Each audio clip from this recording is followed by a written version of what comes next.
Hello, welcome to the Mac Power Users. I'm David Sparks, and joined as always by your friend of mine, Mr. Stephen Hackett. Hello, Stephen. Hello, David. How are you? I am doing good, but I'm still adjusting to this idea that we do a video as part of the Mac Power Users. I showed up today unshaved. My hair is a little messy.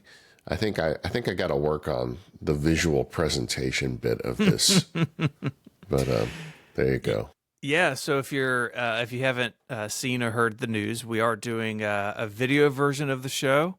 It is completely secondary to the audio version.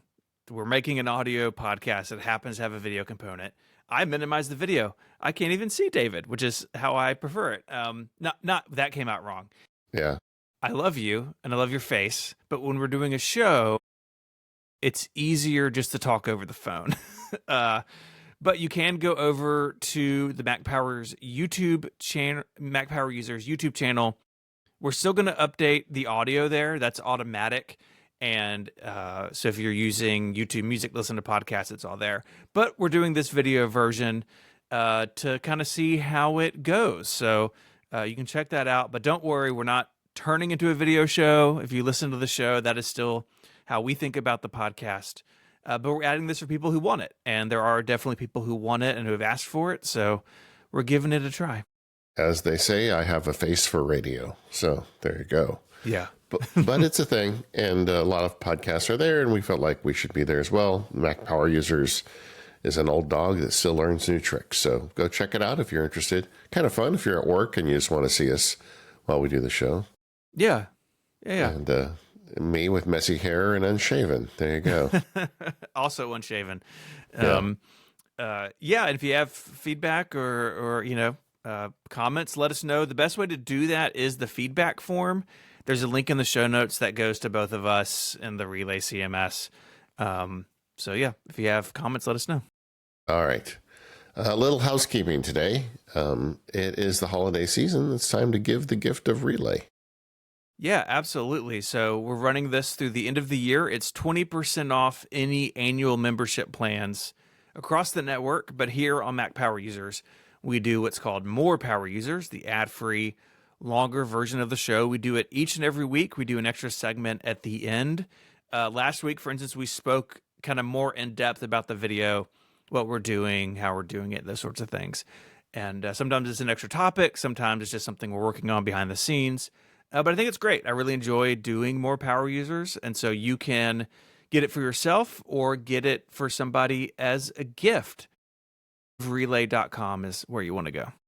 Yeah, and today on More Power Users, Stephen will be talking about possible 512 pixels changes in the next year, which sounds ominous to me. It's not bad news. I'm just, thinking about some stuff, and I wanted to bounce it off you.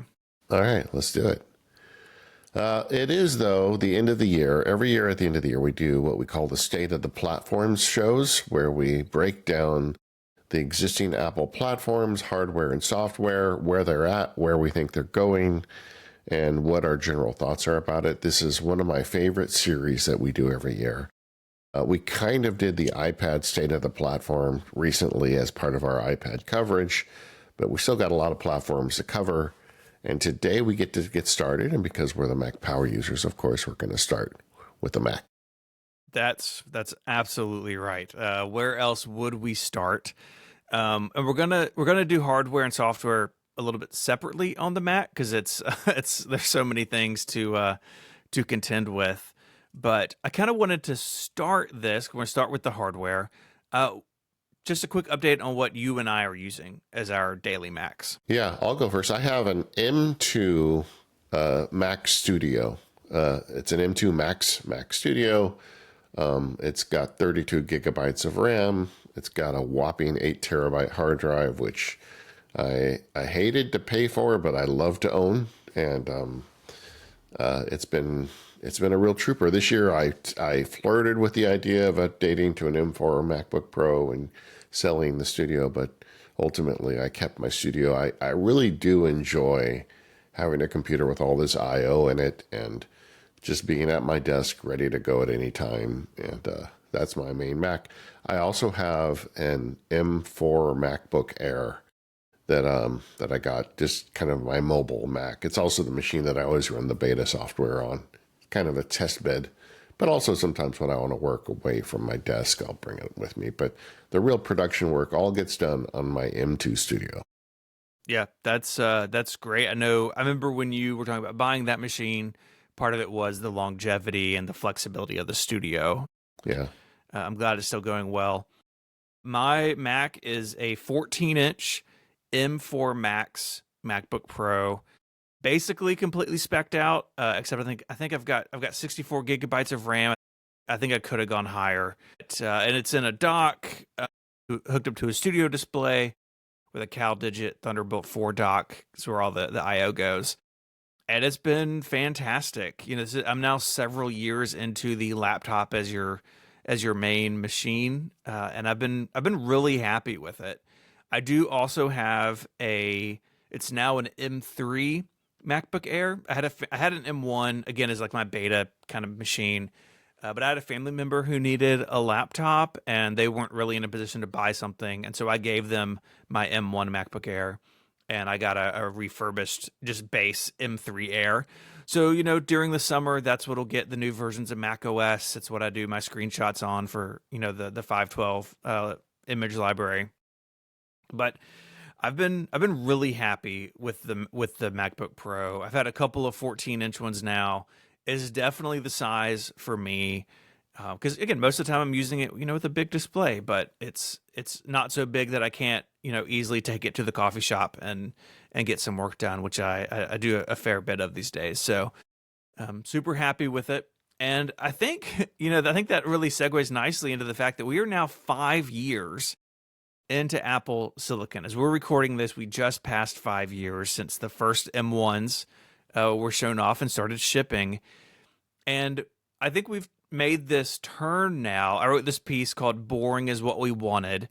And it was really a column about, hey, we wanted Apple to be in a place where they could update the Mac on a regular basis, and over time that those changes would add up to something meaningful. And that's exactly where we are. You don't need to go from an M3 to an M4, but if you go from an M2 to an M5 or an M6, you're going to see substantial changes. But more important to me is most Macs get regularly updated. And that wasn't always the case in the Intel days. And I think that's fantastic. And the reason I titled it Boring is What We Wanted, because you see feedback of like, oh, it's just a spec bump. It's like, no, dude, that's what we want. Like, we want Apple to just continually to make these products better. Not everything is going to be the jump from Intel to M1, right? That's a once in a generation thing. And people forget that. The same thing happened. You and I were both around. The same thing happened a few years into the Intel Mac lineup. They're like, oh, they're just spec bumps. And it's like, well, yeah, you're not going to see, G4 to Intel Core Duo jumps every time. But I think Apple Silicon's in a really good place. Yeah, that post you wrote really took off. Daring Fireball linked it, and I just saw Snazzy Labs made a video that is largely making the same argument. So, yeah, it's good. And that's true. Boring is what we want. We want regular updates to the hardware. Not, like you said, everybody doesn't need to update every year. It's just, I feel like the Mac hardware is in a really good spot. And it's particularly an interesting swing because we were all kind of feeling bad about the Mac for several years leading up to this. I mean, the Intel stuff was updating super slow, at like 2 years to get a 5% increase.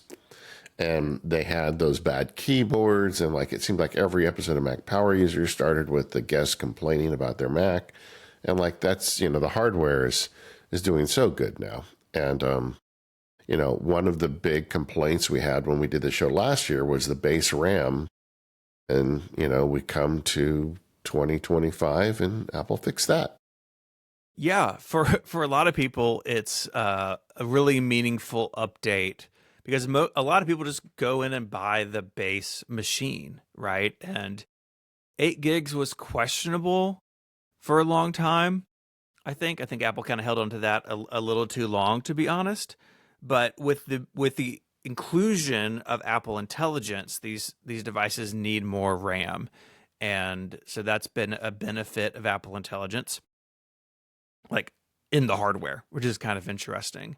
And really it means, unless you go buy that super cheap M1 MacBook Air from Walmart, for most users, right? For people in offices, students, home users, I don't necessarily think you really have to upgrade the RAM past 16. Some of us do, right? Some of our workflows do need more, but if you're that person. And what I really appreciate about this update is, right, like, you're going to pick a machine for somebody, pick the model, the RAM's probably good. It really simplifies things down, I think, to how much storage do you need. And it makes the buying process, like the decision process, simpler for people. And so I love that they've done that. Yeah, I mean, I'll tell you, that was my mistake with this machine, is not enough RAM. Yeah. At the time, I wasn't aware that local AI was going to become a thing and whatever. I'm getting constant out of memory warnings with my computer at 32 gigs, but I run a lot of software. But I think you're right. For most entry-level people, 16 is just fine. 8 was not enough, and I'm glad that they fixed that. It kind of leads to a related question that I have for you, though. One of the big things about Apple Silicon is everything's on one chip, which in a lot of ways is good, in a few ways is bad. But with the unified memory, with the chip containing the storage, you can't do internal upgrades anymore. And a lot of times you just have to buy packages of stuff together, right? You're going to get this many graphics chips, this many core chips, you're going to get this much RAM, you get this much storage, and you don't really have a lot of say about it. There's some, but not a lot. So now we're 5 years into that. What do you think about that? The fact that this unified memory system now exists, the loss of freedom over it, the convenience of having it all on one die. Do you have deep thoughts at this point? I mean, I think that the reality is that for basically every Mac, this has been the case for a while, right? Like on the Intel MacBook Pros, right? RAM had been soldered on for quite a while. For the MacBook Air, it was always true. And so for most Mac models, it's actually not a change. It is a change on the desktops, and we're going to talk about some of those in detail in a second. But in reality, most people weren't upgrading the RAM in their machines. And even as someone who owned a 2019 Mac Pro and spent way too much money and time tinkering inside of it, including RAM updates, even with that in my not that recent past, I get it. And I think it's mostly fine. Sure, if you're buying a Mac Pro and maybe you need it down the road, but that machine seems to be on the way out anyways. So I understand the complaints, but I think in the real world, for most people, it's basically fine. Yeah. The only caveat I'd say is be careful when you buy, because you don't have a lot you can do afterwards. You can always add external storage. That is just getting better with the latest Thunderbolt port. But in terms of storage, memory, and processing speed and all that, you really need to be careful when you make your purchase decision, because you're not going to be able to back out of that or add on to it. Yeah. Yeah. And again, if you are the kind of person who's going to need more than 16 gigs, you probably already know it. But then there are sometimes, right, that needs may change. Like you said, you're hitting up against it. Local AI wasn't much of a thing 3 or 4 years ago when you got that machine. Now it is. There's always going to be edge cases, but I think Apple's aiming for the middle. Other question about hardware in general. This is the year that Thunderbolt 5 arrived. How's Apple doing with Thunderbolt 5 support? I mean, I think the big thing that comes to mind for me is what can they do in the monitor space with Thunderbolt 5? I mean, we're really at a point where again, for almost everybody, the bandwidth is incredible, right? Like, even with Thunderbolt 4, I'm not doing anything that saturates it, I don't think. And I've got, SSDs plugged right in, but they're USB-C SSDs. They're not full Thunderbolt. So at the high end, yes, people always want to go faster.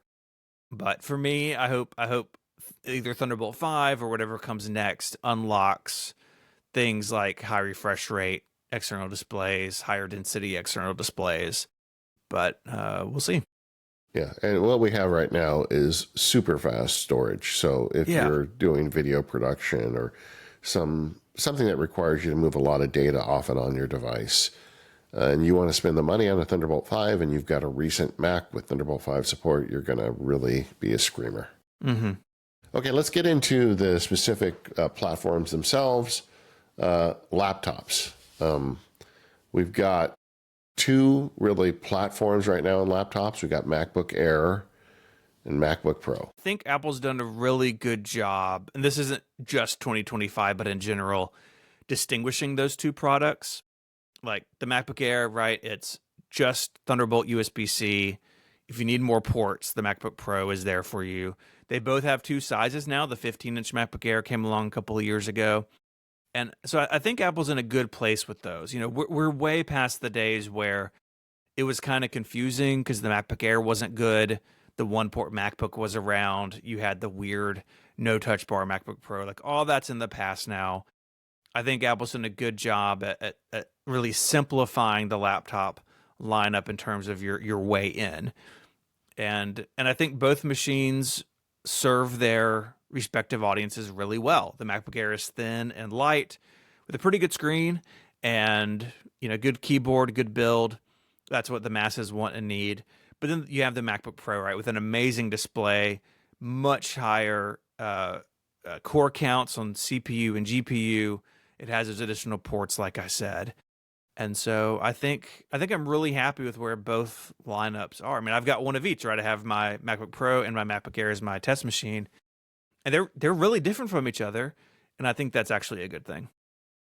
Yeah. I really think when you look at Apple Silicon, I mean, the whole line has benefited, but the amount of benefit is relative to where the hardware is on the line. So I think the lower you are in the line, the more you benefit from the Apple Silicon. And the MacBook Air is the best example of this. I mean, as soon as M1 arrived, the M1 MacBook Air was comparable to an Intel MacBook Pro. Yeah, yeah. You know, it's crazy how much better the MacBook Air got with Apple Silicon. And that just continues to be true. If you look at comparison numbers of an M1 MacBook Air versus like an M4 MacBook Air, and we're going to get the M5 like in months, but if you look at the M4 MacBook Air and compare that to like an M1 Ultra, you know, it's comparable. I mean, I don't have the exact numbers in front of me, but like just in 4 generations, the low end is keeping up with the old high end, the very high end. Yeah. I think particularly in single core performance, which a lot of software is, you know, just going to use one core still. It's really remarkable where they've come. I mean, my wife had that last Intel MacBook Air, the Retina with the bad keyboard, and that machine wasn't good. Like, it ran hot. The fan was on all the time. This was during COVID. She was teaching remotely on I guess Microsoft Teams, and it was just not a good computer. I mean, I really jumped on that M1 Air for her, and it was an immediate upgrade for her, and that's really been the case. Like, the best Mac got better, right? The most popular Mac got better, and then those of us who need more, we're getting so much more than we ever did before. I really have to think Apple is very happy and proud of Apple Silicon, but especially in the laptop line. Yeah. And I think because of that gain at the low end, the MacBook Air is the right choice for the vast majority of people looking to buy a laptop. It's just, I mean, people used to say, well, I need to edit 4K video. I'm like, I edit 4K video on my MacBook Air. It's not that hard. Do it on an iPhone. Like, it's just, you know, there's just not, you really need a reason to step up. And I know a lot of people in our audience, ourselves included, we just want to have the latest and greatest. And I think there's something to that too. I mean, we're enthusiasts about this stuff. We want to push it as hard as we can. But, you know, if we're all being honest with here and our spouses aren't in the room, the MacBook Air is actually pretty good, and I think it's going to be the solution. And it makes it really easy to recommend now that they've updated the RAM. When a friend says, "Hey, I know you know about this stuff. I need a new computer," I say, "Go pick a MacBook Air, get the color you like. Just make sure you get enough storage." That's the one thing. That's the other penny to drop still, is the low-end storage probably isn't enough for most people. You just look at their library and see how much storage you're using and tell them to get enough storage. But it's just so easy now. And now there's rumors of a new, really low-end, entry-level MacBook. I mentioned a second ago, the M1 MacBook Air is still for sale through Walmart. I saw something in my RSS reader like for Black Friday, which is past when this comes out, like $549. I mean, it's so cheap. Apple's doing that, I think, as an experiment to see like what that could do to expand the Mac's footprint, sort of in that more entry level realm. Rumors are that the M1 will be replaced with some sort of laptop running an A18 chip. So that's the iPhone chip from last year.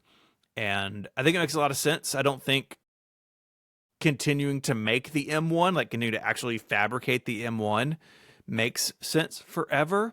And a lot of people have hung a lot of hopes on this laptop, like, oh, it'll be plastic or it'll be colorful. And on Upgrade, Jason Snell was like, I think it's probably just the M1 chassis with an A18 in it. It's like, probably so, because that's the way to keep the price down. But yeah, they're not going to spend money on a new design, I don't think. No. Yeah. But having an A18 or A18 Pro in a laptop, like I think it's really compelling. And if they can keep that price as low as possible, it'll continue to be good to have that sort of entry level machine. Now, they don't sell that machine in Apple stores, right? It's Walmart. I think you can get an M1 at Best Buy still. It's other channels, but it's reaching customers that maybe wouldn't have considered a Mac before.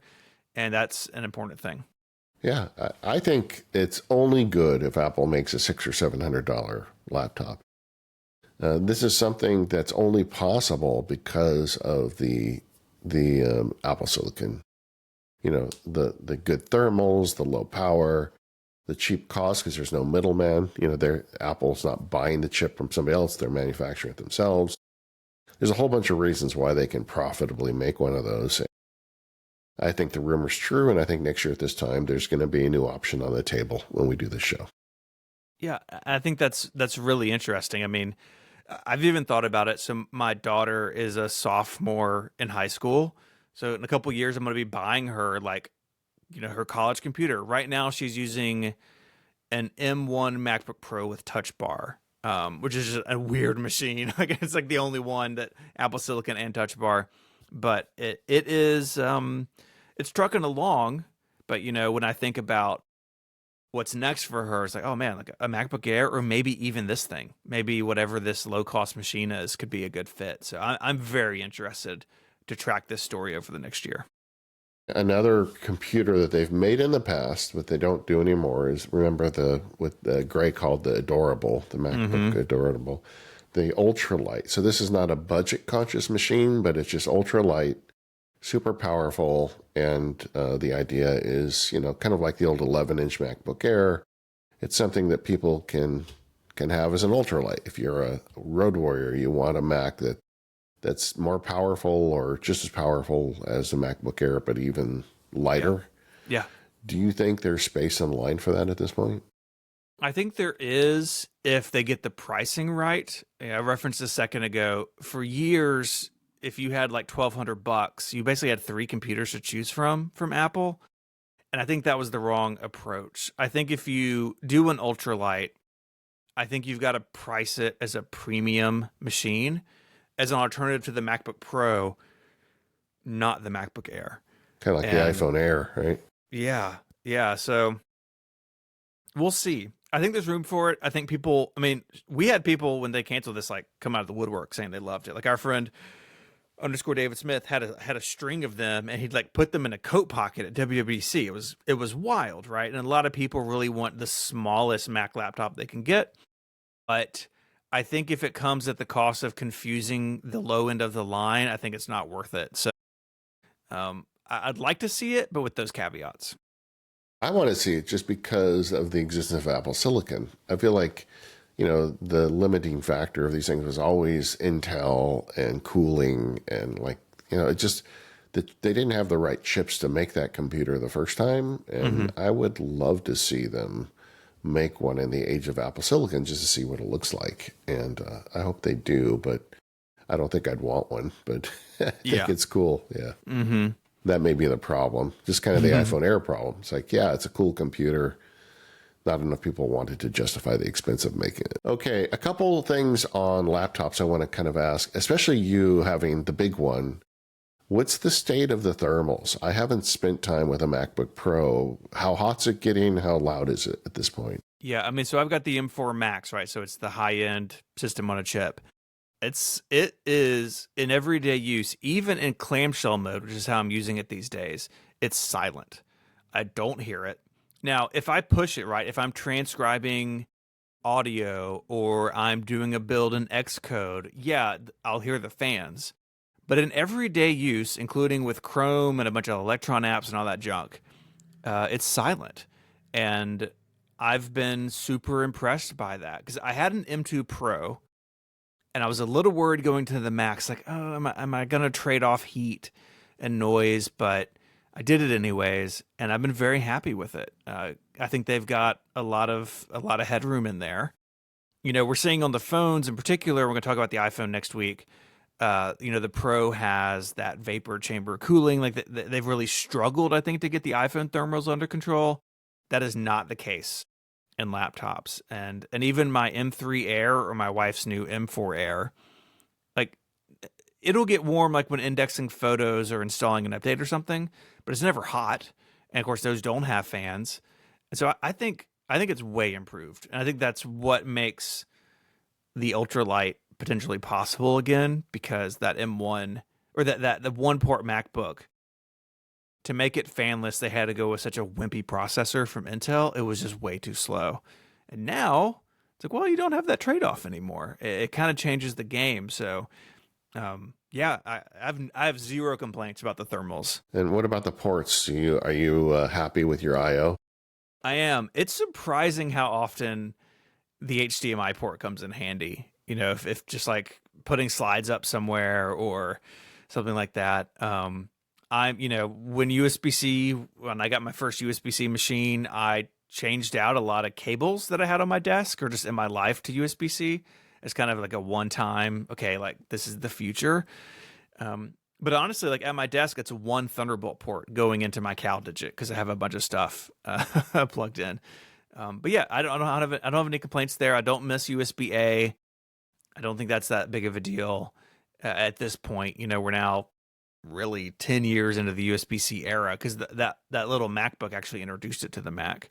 And it's pretty great having an SD card slot again. Someone who records audio sometimes onto SD card, or I use a big camera, like not having to use an adapter for a memory card is pretty sweet. And then the other thing that I feel like we just have to mention is it's 2025 and you still can't buy a laptop with a built-in cellular radio. Yeah, it'd be so sweet. I mean, it's right there, right? Like Apple even has their own modem now, the C1 and the C1X. It seems like something they could and should do, and it would certainly be, with the iPad, it's $130, I think, to get the cellular one, and then of course whatever the plan costs. On an iPad, that is a pretty significant percentage of the cost on some models. But if I'm buying a MacBook Pro and I'm spending $3,000, like another $130 for cellular is almost a no-brainer at that point. I would certainly be interested in it just for those times where I'm somewhere and the Wi-Fi's bad, or I'm having to tether. Like, it would be pretty cool to have it built in. Yeah, I think it's more likely than ever now that we have Apple making the chip. They don't have to go to anybody else. They are rolling their own modems out slowly. It's not in the currently shipping iPhone Pro. Yeah, I don't think it's in the standard iPhone either. I think it's just in the iPhone Air, if memory serves. So I think they're just they don't want it to go wrong. So they're slowly building up to that. But I would guess in a year or two that we're going to get cellular in our MacBooks. Yeah, it'd be good to see, especially like if the A18 Pro MacBook is real. It's like that has like, what are you doing? And of course, that's using the Qualcomm chip, right? I think that's been part of this. That Apple and Qualcomm, the maker of their other cellular modems, Apple hates Qualcomm. They want to be done with them. Yeah, That's why, I think it's like 5 or 6 years now. Apple bought Intel's, and let me not sugarcoat this, failing cellular modem division. Bought it from Intel, and took those people 5 years to get the C1 out the door. But now that it's out the door, it seems much more likely that, Apple will use their own modem in the iPad and the Mac and be done with Qualcomm as a partner. So I think we're on the road to that for sure. yeah, and I don't really fault how long it took. I feel like when it comes to a modem chip, you have to be 1000% right on it before you start putting it in shipping products. So it takes a while, but now that they're getting the reps in, it's gonna propagate through the line. I want to ask you about desktops. I had this question when I started working on this document a couple of weeks ago. I was like, is it weird that Apple sells 2 laptop models, like 2 families, but 4 desktops? They have the Mac Mini, the iMac, the Mac Studio, and the Mac Pro. Is that strange to you? Yeah, and they sell more MacBook Airs than all of the desktops combined, for sure. Yeah. But I don't want to say that out loud because I think there's space for all 4 of these computers. And, one of the problems with Apple these days is they are compressing products too often, in my opinion. And what it says to me is that they need more laptops. It doesn't say to me that they need fewer desktops. Mm-hmm. Because each one of these serves a unique purpose. That's where I got to as well. I think they're doing it on desktops because I think they know that people who are going to buy a Mac desktop, they probably have more specific requirements. So the Mac Mini is as small as possible. You want that in a conference room or under a TV or, in some sort of embedded system somewhere. You've got the iMac for sort of the family user, for office work. Apple's very proud of the fact that they're used at check-ins at fancy hotels. And then you have the Studio and the Pro for those more power users who may have different needs. And so I get it, and I do want them to continue doing it. It's just kind of funny to me. Even the way that I think about the Mac and that we talk about it often is like sort of desktop centric, even though the laptops outsell the desktops a zillion to one. So, I thought we could start with the smallest, start with the Mac Mini. We have seen in the last year the redesigned Mac Mini that's really small, and instead of just the base M4, you can also get it with the M4 Pro. And I think everyone I know was like, I don't need a Mac Mini, but I want a Mac Mini. Yeah. How do you view this machine now that it's gotten more capable? I mean, it again is the obvious choice of desktop computers from Apple. I have a lot of people in the Mac Sparky Labs who have bought these, and every single one of them loves the decision. I mean, it's less money, it takes up less footprint on your computer, and because of Apple Silicon, you get an M4 Pro. It's going to do just about anything you want it to do. I mean, you've seen people buy 4 of these things and chain them together to build a killer local AI. It's just like I said earlier about the MacBook Air. This is probably the desktop computer we all need. And that's it. I think this is just such a huge win that you've got the MacBook Air equivalent on the desktop now. And adding the Pro was like perfect because, again, 90% of folks are going to be super happy with that computer and not need any more. Mm-hmm. Yeah, Jason Snell wrote this thing like 10 years ago, and I think about it every time the Mac Mini comes up, is that it's the escape hatch in Apple's Mac hardware lineup because you can use it in all of those different ways, right? Yeah. That it fits into a bunch of different scenarios, and because it starts relatively cheaply. If you just need a base desktop Mac to put on a desk somewhere or put in a closet, right, to run Backblaze or something. Like, it's pretty compelling. And I do think with the M4 Pro, Apple is taking it more seriously, and it makes a smoother gradient from the Mac Mini up to the Mac Studio, which we'll talk about in a second. But I'm very pleased that Apple keeps investing in the Mac Mini. I think it's a fantastic machine, and really, like, you know, I think for a lot of people, if you're going to buy a desktop, you don't, if you have a display or you're willing to buy an external display and not use the iMac, the Mac Mini is plenty for almost everybody. Yeah, I mean, because I have a desktop computer, I have an always-on computer, but if I had a laptop right now, as we record this, we're in the midst of Black Friday sales, and you can get a entry-level Mac Mini so cheap. And it's like, if I was a laptop-only guy, I would be super tempted just to get one and put it in my media closet and attach storage to it and run Hazel rules and email rules and stuff, and just to have an always-on Mac. They're that cheap.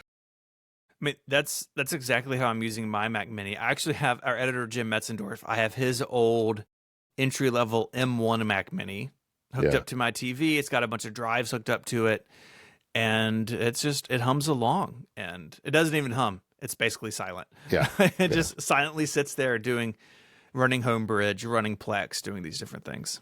Yeah, I had a labs member complain to me. He says, the only thing I don't like about it is that it's so light that when I put heavy cables on it, like, you know, I hang a big drive on it with a thick cable, that it pulls the device around the table. Because I said, just listen to your complaint. Just listen to what you're saying. I mean, it's just crazy, you know. That's pretty funny. Yeah. The iMac is the next one up in the chain, and I think this is a very unique Mac at this point. As you know, important as it is historically for the company, it's the Mac that kind of saved Apple. It has a relatively small role at this point. I mean, some people still want an all-in-one, or you run a company and you want a cool-looking blue Mac on your receptionist desk or whatever. You know, I think that it's kind of a limited use case, but it's still, in the age of Apple Silicon, a great Mac.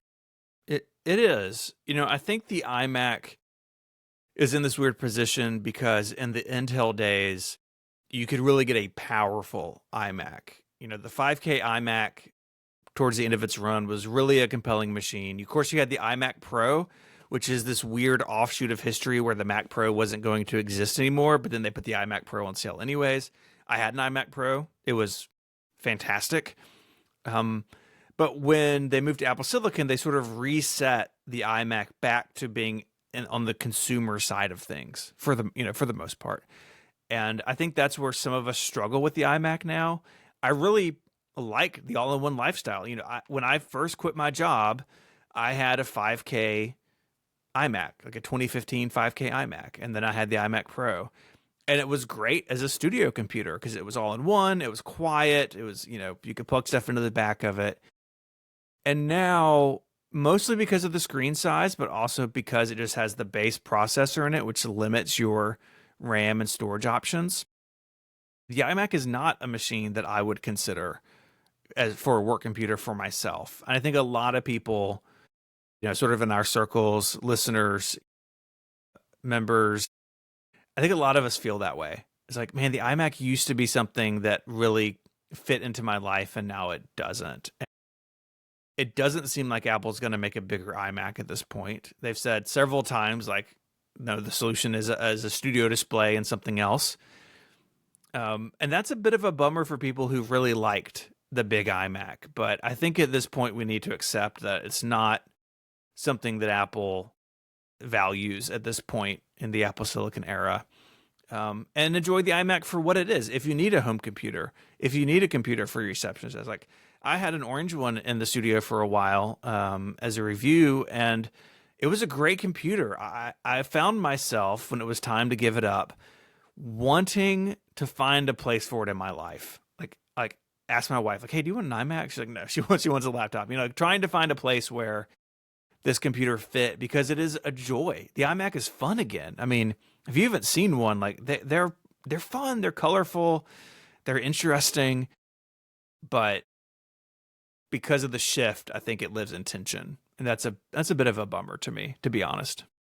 But when my kids were little, it was before kind of the age of the iPad, Mm-hmm. and kids didn't have phones. And so I was really vigilant about not having computers in their bedrooms.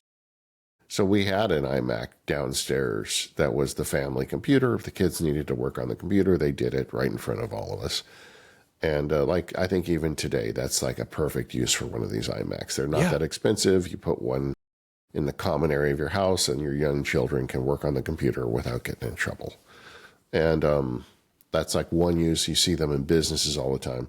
What I have noted is, as Mac Sparky and the Mac Power Users host, when these new iMacs first showed up, we were regularly getting email from listeners and readers saying, okay, this is great, but when are they going to make the big one? And that email has stopped. I don't get those emails anymore. I think people have kind of recategorized in their brain that this iMac is, fills a very unique kind of hole in the line, and that's it. And I don't think Apple has any intention to do any more with it than what they're doing. It's going to get an update every few years. Maybe it'll get a redesign at some point, but I don't think we're going back to the iMac Pro days. I don't think so either. And as recently as 2023, Apple confirmed with The Verge and other outlets that they did not have a plan for a 27-inch iMac. And I think they had to respond to that because they heard this feedback from the community, right? Because like people loved it. I mean, right now I've got someone who like a really old consulting client of mine that I still do some work for her very rarely. She's a graphic designer. She has a 5K iMac. It won't run Tahoe. Like, it's getting older. And I've prepped her as like, we need to be thinking about replacing this computer. She's like, oh, I'll just get another big iMac. I'm like, oh, I got bad news for you. Like, really, we should look at a nice Mac Mini and a studio display, right? But I think Apple's set here. And honestly, with the Mac Studio, I do understand the product strategy here, where you have the iMac and the Mac Mini, and if you want something more powerful, you're moving to the Mac Studio. One complaint, like, I don't want to have completely rose-tinted glasses about the past, but one complaint about the 5K iMac in particular was the computer is old, but the display is still great. Or my computer died and I'm throwing out this panel with the computer. And that was an issue, right? And they had done, the days of using an iMac as an external display are long gone at this point. That's off the table. Maybe Apple could bring that back at some point, but the marriage of the computer and the display does come with downsides. And one of the things about an iMac Pro or a high-end 5K iMac, those users very often would outrun the computer, and the display still be fine. So like something with the Mac Studio or the high-end Mac Mini or the MacBook Pro is you can buy a display and you can use multiple computers with it over time. And I think there's a little bit of that in the decision to go with the Mac Studio from Apple's perspective of, you're going to plug this in to a monitor, and in 2 years when you need a new one because you're doing animated video or you're doing AI training or you're doing software development, your whole setup stays the same. You don't have to buy another display. We don't have to recycle a display, and you just swap out the computer. And the Mac Studio, I think, is the example of that because it is the high-end desktop now. And it is modular in the sense that the display is not built in. So there are upsides to this strategy, even though we might be a little sad about it too. Yeah, I mean, this is the second computer I've used with this display, and I expect there'll be a third, hopefully a fourth. Yeah. So I'm all down with this, but we do hear from people that that love the iMac platform that come to us and say, what do we do? And my advice is, first of all, take a good look at the current iMac. Even if the screen is a little smaller than you're used to, it's a great machine. It's really fast. And, you may be just fine with it. And it's cute and clever. You get your colored mouse. You can really enjoy that new computer. And it's not like the old days. I think it's 24 inches now. I mean, 24 and a half. I think yeah, it's not that far from 27, Yeah. So you may find that that's good enough for you. The other thing is, you get a Mac Mini, you do not have to buy an Apple display. There's a lot of less expensive displays out there. Yeah. So you could set up one with a minimal cost, Mac Mini and a acceptable third-party display maybe you could get in for under $1,000. So there's options out there for you, is what I tell people. And don't hold your breath for the super iMac Pro again. I think those days are gone. I do too. And to clarify, the iMac is a 24-inch 4.5K display, but then the fine print, the actual diagonal screen is 23.5 inches. Okay. So I knew there was a 0.5 in there somewhere. Yeah. But it's a great display, right? Wide color, True Tone, all that stuff. But you're right. A lot of people who are going to, I think especially the Mac Mini, but maybe even the Mac Studio, like if you want an ultra wide monitor, and like I know there are people out there listening to this who use ultra wides and swear by them. Apple's not going to make an ultra wide iMac or an external display probably. So yeah, buy a Mac Studio and hook it up to an external display. You are a Mac Studio user. I was for a brief moment in time when it first came out.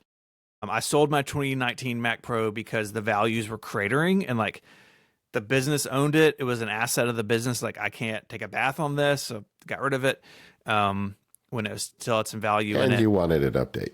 I wanted an update. I was like, I can always buy another one in 15 years when they're cheap. But having experience with the Mac Studio and you a lot more than me, like it really seems like a great computer. It's really good. Yeah, man. I mean, you were talking about I/O earlier, and the I/O on this thing is great. I think on one of the gift episodes, you mentioned the what is it? The USB device, the power supply that everybody gets. The CalDigit thing? Yeah, the CalDigit. And at one point you said, well, what do you do with your CalDigit? I'm like, I don't have one, because I have a Mac Studio. Everything just plugs in. So I love it. I love that it's got I/O on the front of it. I use that all the time. The small platform works for me. I'm okay with the integrated memory and storage for the kind of work I do. And I do a lot of work with video production, and this thing is a beast for that. And I like that I can walk in the room at any moment and just sit down and start working. I know that's a lot better now on the laptops, plugging it into a monitor and whatnot, but mine is even better because everything's just wired together. And it's just a great computer. That's why ultimately I decided not to follow you down the laptop path earlier this year, because I just really like what it does. And I did pay for the extra storage, but it just makes everything so easy. I don't have to juggle hard drives. The joke with me is that we say, what's your favorite Mac? And I said, well, there's two. That's the first one I had, and it's the current one I have. I've never had a Mac that I'm not happy with. But this Mac Studio is such a great fit for me. And right now they're up to M4 for the Max hardware and M3 Ultra. It's kind of a weird thing. They just chose not to do the M4 Ultra. I mean, at the time we were hypothesizing that was going to be for the Mac Pro, but they just didn't make it. I'm guessing that, the demand for that Ultra chip is not super high and doesn't justify making one with each iteration. I think Apple's even said that now. And we're hearing very loudly in the rumor department that we're going to get an M5 Max and Ultra probably in the middle of next year. I think it's probably a low seller on the market, on the Macs they sell, but I think they're not going to be making a ton of these things, but for the people that want them, they're great. When I hear my labs members tell me how much they love their Mac Mini, I'm like, oh, that's true. I love that you love it, but I have no interest in it. I want the bigger one. I want all the input output. I use every port on it. There's not a single empty one. And it's just it's an amazing computer and in so many ways. And it's quiet, doesn't make any noise. It just sits on my desk and does the job all day. Yeah, it's a really compelling machine. You have all that I/O, you have all that power. Yeah. And I do think with the Mac Studio in particular, Apple is moving quickly to a space where local AI, both development and usage, is going to be more possible than ever. We're going to talk about that early next year. But it does also leave the question of like what's going on with the Mac Pro. And as recently as a couple of weeks ago, Mark Gurman reported that it's, quote, on the back burner and largely written off at Apple. And that's actually not surprising to me. The Mac Pro's strength always was you can open it and you can put stuff in it. And with unified memory architecture, like you spoke about a second ago, with the GPU not being, that's also on the system on a chip, it's not external. The Mac Pro basically is a Mac Studio with card slots for audio interfaces and networking stuff. And there are people who need it, but the number is super, super small. And I think that the Mac Pro being around is maybe it's a side effect of the 2019 Mac Pro being radically different. And so they got some cases, or they're still manufacturing it, so they're just going to let it run. But I don't think the future of the Pro desktop on the Mac line is the Mac Pro. I think it's the Mac Studio. And while it makes me sad, I completely understand it. I think it comes down to chip architecture. If you, Apple's been very deliberate with this Apple Silicon. So you've got, for every M series chip, you've got the base chip, which is what you find in the MacBook Air or the Mac Mini.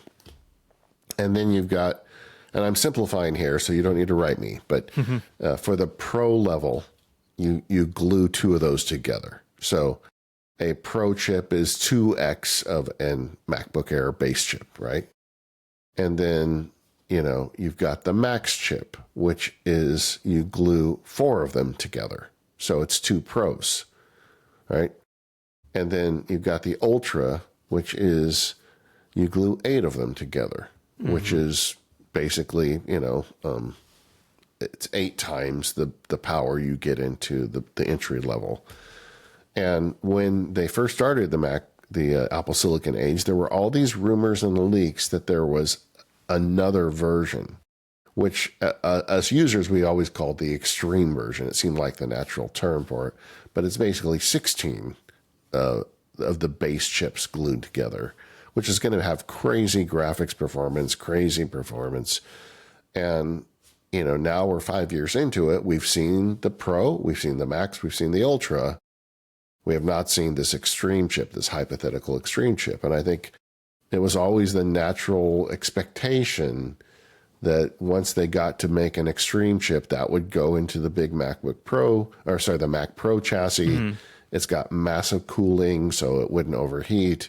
And it would be like taking Apple Silicon to the ultimate iteration.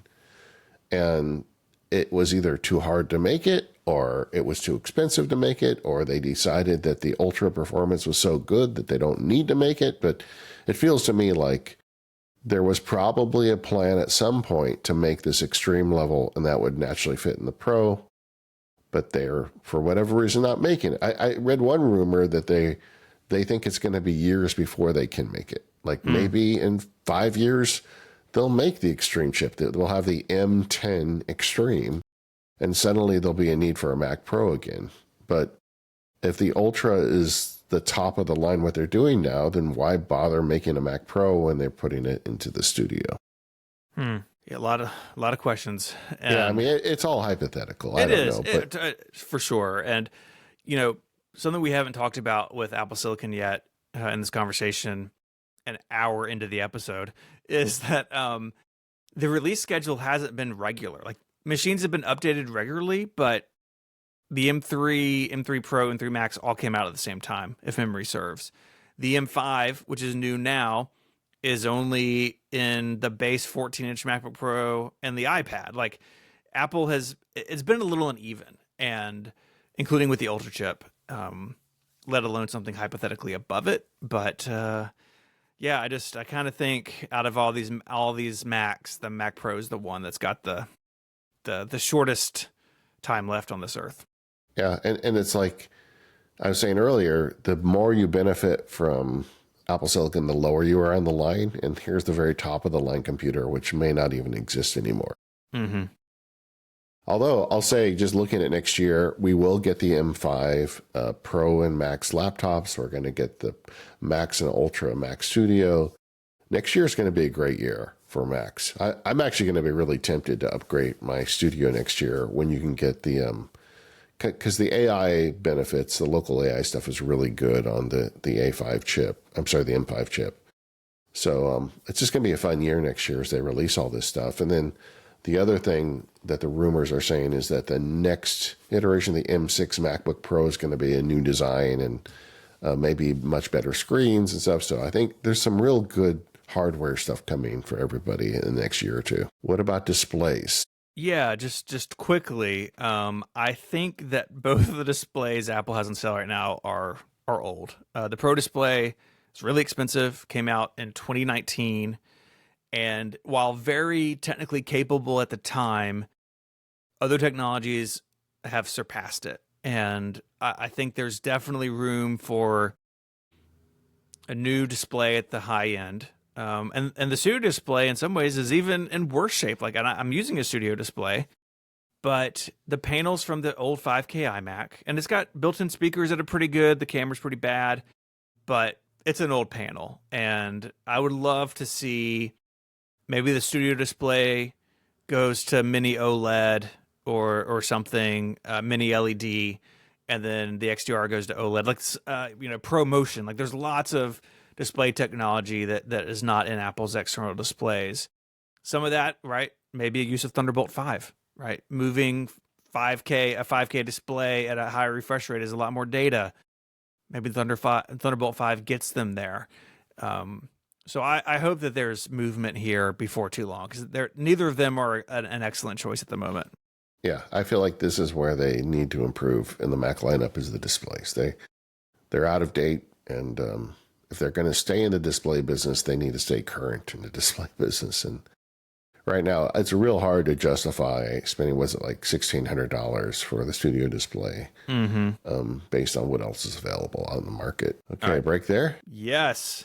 World's longest episode. Yeah, do you want to move some of this other stuff to next week? No, next week's pack 2. I think that will be the longest chapter we just did. Yeah. So okay. All right, let's shift. Okay, you start.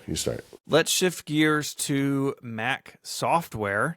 Let's start with macOS Tahoe, this year's release. Tahoe will be remembered for the redesign, for bringing liquid glass to the Mac. You and I have both been using it, for a long time now because we run the betas. How are you doing with the visual overhaul in macOS? It's, honestly, I am not reacting to it as negatively as a lot of our friends are. It's fine. I don't think it's as revolutionary as Apple makes it out to be, and I don't think it's as bad as people make it out to be. I think it's somewhere in the middle. Never have we had an update where it's so obvious, the apps that haven't updated. Just look at the corner of the app and whether it's liquid glass friendly or not. If it's got a small radius, it's an old app, and if it's got a big radius, it's a new app. Yeah. But I haven't had that many usability problems with it. It's fine. It's just kind of the new look, and I am not really too hung up on it. Mm-hmm. Yeah, I'm not. I don't love it, but it's fine. It's not getting in my way. I think part of the new design, like I personally, this is going to be controversial. I like the volume and brightness changes being up in the upper right instead of being this huge thing in the middle of the screen. And I generally like the way liquid glass looks, the way it refracts and reflects light. So while I don't love all of it, I think toolbars in particular are pretty ugly. Like I said, it's not getting in my way. And likewise, I really haven't had any issues from the technical side of Tahoe either. On a previous episode, I'd complained that I could not get live activities to show up on my Mac, and the 0.1 update fixed it, or a random reboot fixed it. At some point, they just started working. Magic, I guess. But none of my core apps have had issues. They've all been updated. You run into the visual thing, right? Like you said, the window radius thing, like once you see it, you can't unsee it. But my apps are all working. It didn't fundamentally change anything about the way that I do my work in the user interface or the software stack that I use. And so I think for all the fanfare and hand wringing over the design stuff, which some of it is legitimate, I really think Tahoe's been honestly much calmer than I was kind of afraid it would be. Yeah. We did a bunch of coverage on it when it released, but one point I forgot to make in that show that still bugs me is I just feel like the system settings, that transition they made to kind of the iPad version of system settings a couple of years ago, we're a couple of years in now, and I still feel like that needs a ton of work, and it feels like it's been ignored. Yeah, it's not good. I understand wanting the settings on your various devices to look similar. That's not a bad goal at all. But they took system preferences, which of course it had its issues, but system settings is just weird. And however many years we're into this, I still find myself searching most of the time because I can't internalize like why so many things are under general. I mean, the same way on the iPhone and iPad, right? General holds a lot of other stuff. I think it's also a bit of a condemnation on Swift UI and where it is on the Mac. Swift UI on the iPhone and iPad is pretty good. But on the Mac, it's still rough around the edges in places. And so you run into things like, oh, in this part of system settings, this thing is a drop down, but in this other section, they couldn't do a drop down for some reason. So it's this other thing, right? It's not great. It's not, again, not getting in my way. I just search, I find the thing that I need. But it still bugs me that it's not what it was. I think the reason it bugs me is because the Apple preferences since the first Mac to me have been a point of pride as a user. Yeah. That they're so carefully done. I mean, we talked about my origin story with the Mac was when I saw the control panel on a Mac. I'm like, yes, this is what I want. Just like somebody who thinks about it this much. And now it's kind of feels slapdash. And I'm like, it makes me a little sad because that's historically one of the things that made this platform attractive to me. Apple Intelligence and Siri. Apple Intelligence is now a year and a half-ish out. It's been kind of a sad story, but there are some bright spots to me right now. The personal user access to private cloud compute via shortcuts is something I continue to experiment with and appreciate. Obviously, it's not a power of a frontier model that you get, with some of these services like Claude and ChatGPT and Gemini, but it's entirely private. It's run through private servers, and you can access it through shortcuts. And for a lot of things where you want a large language model to process something for you, it's good enough and private. So I feel like that's a little bit of a win with this. But I also feel like, this is something that the story is not done yet. And hopefully in the next year, we'll have a lot more to say. Yeah.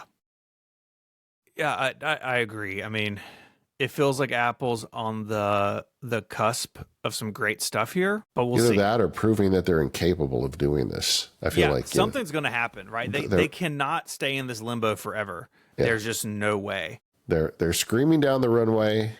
The plane is either going to take off or crash into the trees. But they're running out of runway at this point. They are. Yeah.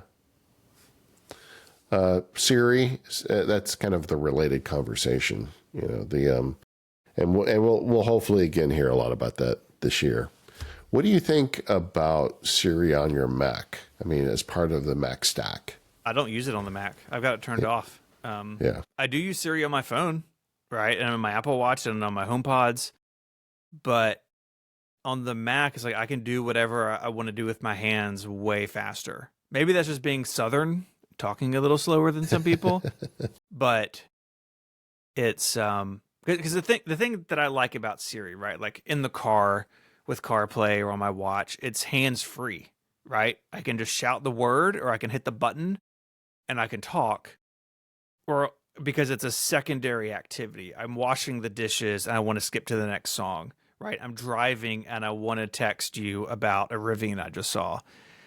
When I'm at my computer, I'm already doing the thing. Like the primary thing is already happening. And so for me, it never stuck on the Mac, and now I just have it off. All right. Agreed. Although I'm using voice more than ever. I mean, this year, this isn't related to the Apple platform review, but AI and voice recognition have got really good this year. So I could see myself wanting to control my Mac more with my voice as part of that. And I don't think that that Siri is up to the task as of this day. Annual releases revisited. Every year we talk and bemoan the release cycle, that the developers really don't have time to add significant new features when you take in the amount of time it takes to polish, release, and bug fix annual release. I get the sense that both of us are kind of finding peace with it. Where are you with annual releases at this point? Yeah, I have found peace with it because it means generally that the Mac gets features the same time the iPhone and iPad do. So something like emoji tapbacks and messages that may, in the past, right, if that came out in iOS 6 and we were waiting for Mountain Lion to come out, maybe that's a different thing. But now, because some of these apps are cross-platform, the Messages app is actually kind of a bad example because it's Mac Catalyst. Features coming to all the platforms at once, or features that depend on each other. So one of my favorite new things in macOS is iPhone mirroring. I use it all the time, right? That's an update on the iOS side and an update on the Mac side, and they have to work together. If the Mac continues to be a sibling with the same footing as the other products, and that means an annual release cycle, then fine. Like I'm okay with that. Yeah, and I had a friend at Apple tell me, Dave, when you say that, it's not an mutually exclusive thing. Sure. You can have a new feature that people spend years on at the same time they're doing annual releases. Oh, clearly there are things that come out and you're like, okay, this has been in the hopper for a while, right? That's a really good point that I do think gets missed. I just wanted to mention the Stage Manager. I think that's evolved a little bit every year, got incrementally better. I'm finding increasing uses for it. I'm not using it every day, but like recently, I've been doing a lot of presentations on Zoom for like this Apple Productivity Suite Field Guide. And in that case, I've got slides up, but I also want to jump into the Apple apps frequently. And Zoom doesn't make that easy. But if you just set up a Stage Manager with selective apps and then share your full screen, going between them is very fluid. It's just one more use for it. And just like we talked about it in the iPad show, I think there can be use for Stage Manager now, but it's not, for me, like the only solution for window management. But I'm glad that they kind of kept swinging at that, and it has got better. Yeah. And just like the iPad, right? Apple leaves old systems around. So yeah, that's true. But, I'm a big Spaces. Yep. I'm a huge Spaces fan, and it is alive and well. Yeah. We did a whole show on Apple Productivity Suite. I made a field guide on it this year. Yeah. One thing that now, after having taught it now for a couple months, the one thing that really comes up frequently, especially with power users, is linking support. I mean, it's kind of crazy how hard it is to link to an Apple Note. You can do it, but you got to know the tricks. And, this has been a common theme with all the Apple stuff. If you want a mail message and you just want to get a link to it that you can embed somewhere else, that's hard too. All this stuff is kind of possible, but Apple obviously is not making it kind of accessible to non-power users. And I feel like that's a big thing they need to work on. And I still think that there's some weirdly sharp corners in the Apple software, but the overall theme has been for several years now that they just get better at it every year. Yeah. And I think that's a good segue into sort of the other kind of app level stuff going into macOS, because it's really hard to separate these things, right?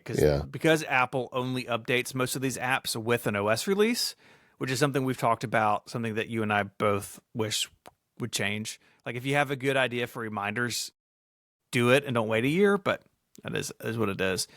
For a long time, though, we've been talking about automation on the Mac. And for a minute, it felt like there's a shift going on, right? Away from Automator to shortcuts, while like all the old hits still playing, right? Like you've got the terminal, you've got AppleScript, you got Keyboard Maestro, all that Keyboard stuff. Maestro, yeah, all the third-party stuff.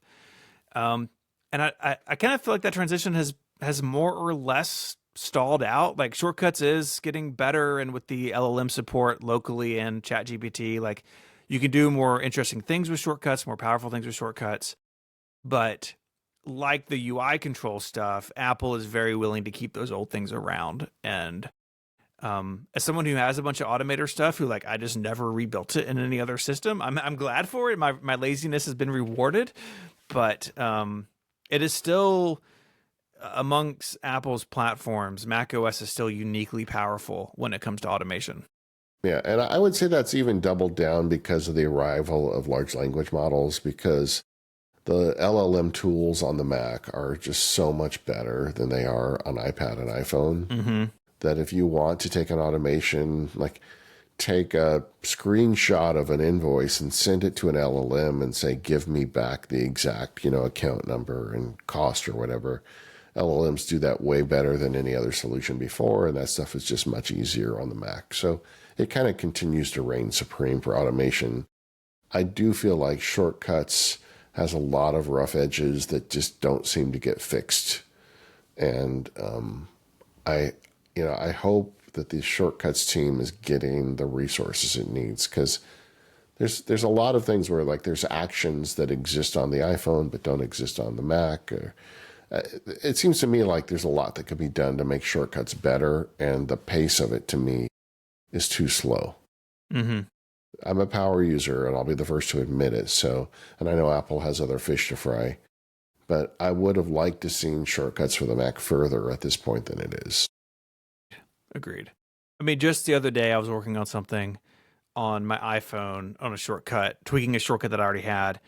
I was like, oh, I'm at my Mac. Like, I'll just switch over to the Mac version. It's like, not there. It wasn't there. It's like, what is taking you so long to sync? Or you end up with sync conflicts that don't make any sense. Like it needs some work. I'm glad it's here, because shortcuts is the most approachable version of this stuff that Apple's ever built, but it needs to be better. All right. Just in general, kind of meta software stuff, what do you think of the Mac App Store in 2025? I mean, a lot of developers we know and love aren't there because of sandboxing or business restrictions.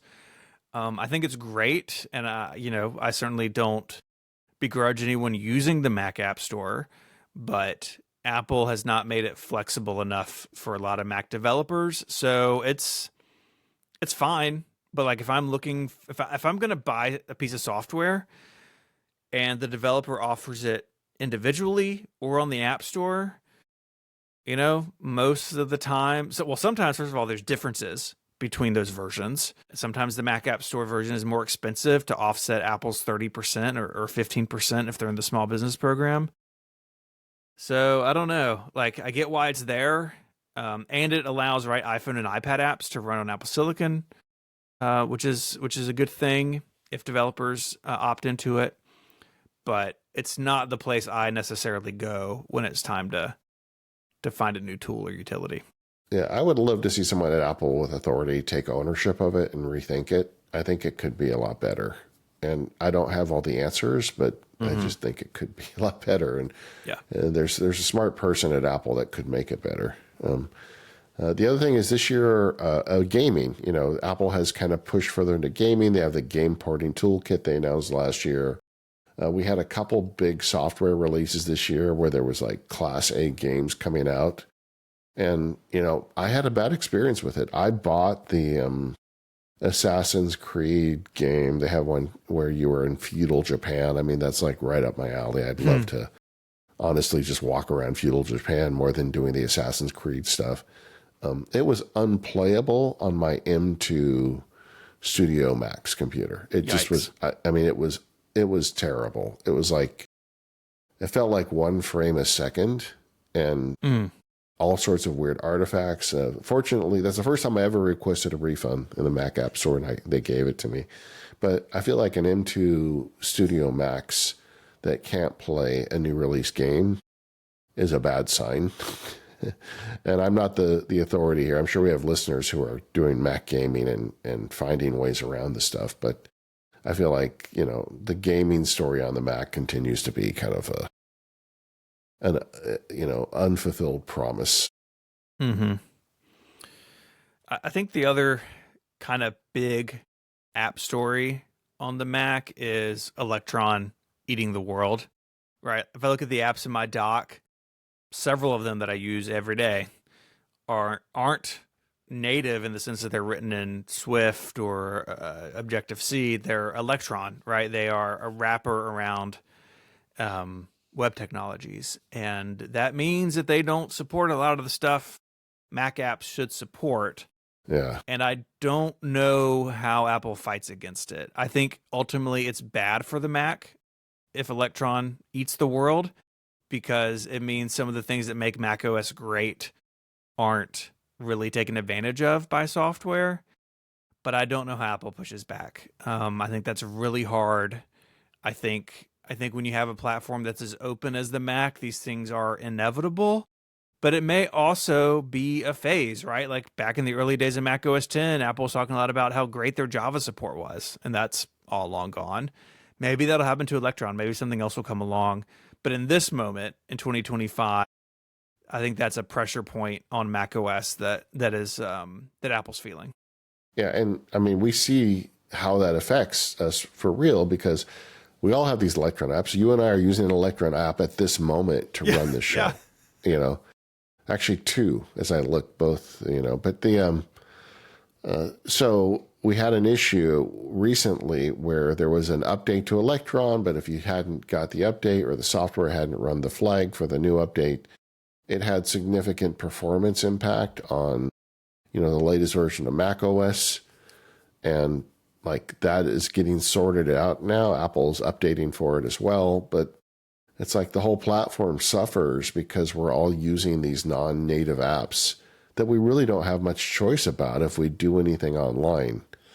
And I agree with you. I don't know what the story is on that, how they fix or get out of that. As a user, I am increasingly trying to not use Electron apps, but there's no way to avoid it for a lot of the stuff I do. Yep. So kind of wrapping up the Mac here, we're going to do this with all the sections. We're going to do predictions and overall thoughts. Where are your predictions laying? What do you think is next for the Mac? Well, I mean, just more of the same. I think we're going to get a lot of refinement. I'll start with the software. I think we're going to get a lot of refinement to liquid glass. I think a lot of the accessibility things are going to get ironed out over the next year or two. But I don't see like any major direction changes with software now that they've done the UI overhaul. And I'm actually kind of curious to see what is the multi-year effort in Mac software at this point. They spent a lot of the last 10 years, tightening down the screws for security. I think that's kind of built in. They figured out how to, change the underlying system to work with Apple Silicon. That's done now. They've changed the look of it. I'm just kind of curious. What is the big movement for Mac software in the next few years? I don't know what it is. Probably AI and Siri integration, but I'd like to see that happen. As to hardware, I think the stuff we talked about today is right on track. I am so happy with the general hardware situation. I think making the lower end hardware better was the exact right move. Making an awesome MacBook Air, awesome Mac Mini, and then taking care of people at the higher end is good.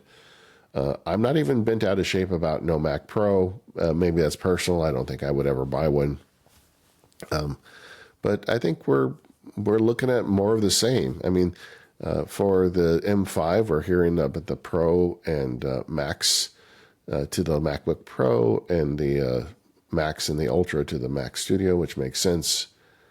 One thing that makes me a little nervous about the future is this rumored M6 MacBook Pro redesign, because I feel like they got it so right with the current hardware.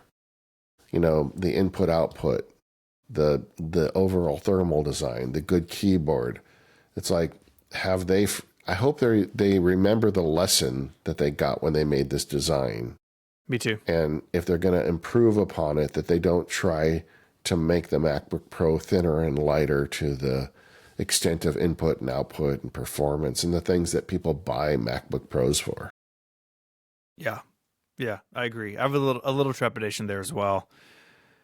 I think for me, the big thing on the software side, because I agree with you on all the hardware stuff. On the software side, what I'm looking at is macOS 27. So next year's release will drop Intel support. Tahoe is the last OS to support Intel Macs. Now, there's only a handful of Intel Macs supported by Tahoe to begin with, right? Each year or every couple of years, they've been whittling the list down. But this is kind of the final straw, and that may cause some consternation. My guess is it's not going to cause a lot of outcry. I remember I was around when Snow Leopard dropped PowerPC support. It was very quick. It was very fast. Tiger and Leopard were the only two OSs that supported both PowerPC and Intel. And of course, OSs ran for multiple years back then, but the time window was pretty short. This time window has been much longer. I don't actually think it's going to be a huge deal, but it's going to be a change. It's a marking point, right? That we are fully in the Apple Silicon era with whatever macOS 27 brings. And so I think that'll be something that we talk about and observe next year. Interesting stat from Bloomberg. In 2020, 40% of Mac users held on to their computers 3+ years.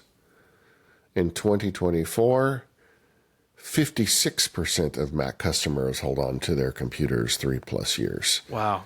This is an Apple Silicon boon. The hardware is great because it's all on one chip, just like our iPads. It doesn't break. Macs last longer. I expect fully that in another 3 or 4 years, that stat will be pushing 70%. I don't know what the number is for iPads. I would guess it's around 70%, but most people that buy a Mac laptop or just a Mac in general are going to keep it a long time. That has an impact for Apple in terms of the number of computers they sell.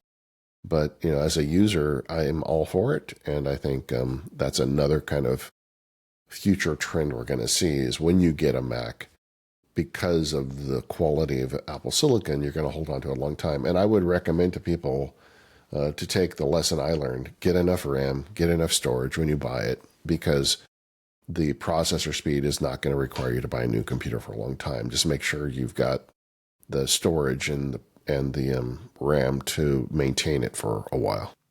Yeah, and this also raises questions of what will Apple do in terms of supporting Apple Silicon Macs, right? Like, obviously the M1 is still fully supported, but it's also 5 years old.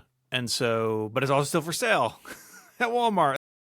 It'll be interesting to see how all of this plays in the next several years. That's not a 2026 thing, but 2027, 2028, we might start seeing Apple drop some early Apple Silicon Macs, and that I think will be a much bigger deal. But as I understand it, that decision as to whether to support something is performance-based. Like, yeah, this just doesn't run any good on these older computers, so we're going to stop supporting it. Mm-hmm. And I think the M1 has runway left for being good enough to run whatever they're going to give us. Yeah, I hope so. Although I think, again, the problem, that is going to be those original M1s that shipped with 8 gigabytes of RAM. That's going to be a huge problem. Yeah, definitely. It may be a point where, I can really see this. Apple Intelligence 2.0 or whatever the new fixed version is, maybe that requires 16 gigs of RAM.